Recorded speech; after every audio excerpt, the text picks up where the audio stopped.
Hi, this is Wayne Trammell, and today we're addressing a question that we get every day. What happens in those meetings where you've got some people in the room gathered around the squawk box and some people connected by WebEx or just by telephone? And some people are there, some people aren't. We call those hybrid meetings. And they very often create all kinds of challenges. The people who are remote don't feel like part of the meeting. The people in the meeting don't always hear from and get participation from the people who are remote, and they're less than ideal. So here are some simple tips for running hybrid meetings that will not only get better results in that meeting, but help your team work together more effectively. The first thing is, does everybody in the meeting, both present and remote, know who's there?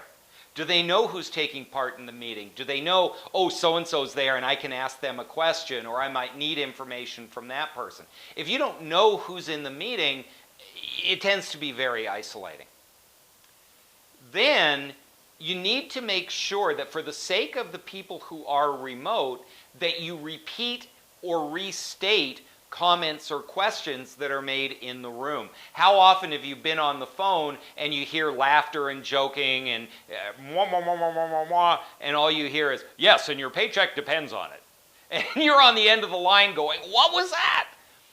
You want to make sure that everybody understands what's going on. Also, because of the nature of conference rooms, some people speaking may not be close enough to the audio to be picked up properly, and the people on the other end are really struggling to hear and maintain focus. So make sure that you repeat key comments and that you summarize for the sake of those who are connected virtually. One really simple technique, and this has nothing to do with technology and everything to do with our mindset as leaders, is when it's time for Q&A, start with the people who are remote. Rather than use your eyeballs and say, oh, Bob has a question, so I'll start there, and then I'll come over here, and then I'll come over here, and then, oh yeah, there's people out in the field. Start with the people who are remote.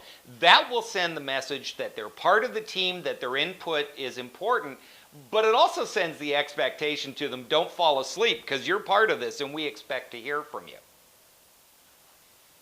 A simple technique is, rather than show the PowerPoint in the room and have people connected, is actually show the WebEx meeting or the web meeting in the room. You can still see the PowerPoint, but when people put notes in chat or they have a question, they raise their hand, it's visible to everybody else in the room. Also, if they're on webcam, people can actually see them, and you're creating those team connections. So don't be afraid to use that web meeting technology to really draw in and engage the people who are remote.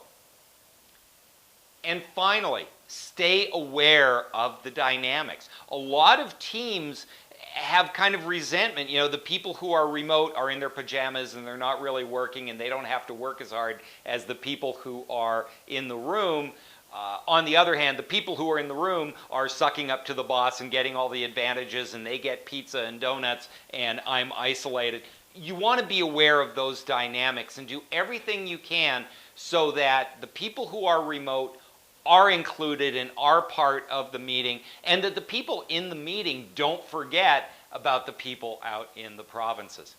If you can do that, if you can ensure good quality participation from the remote team so that they are adding value to what's in the room, and the people in the room aren't excluding, intentionally or unintentionally, the people who are remote, you'll really help build your team dynamic, and those hybrid meetings will be slightly less clunky and far more productive.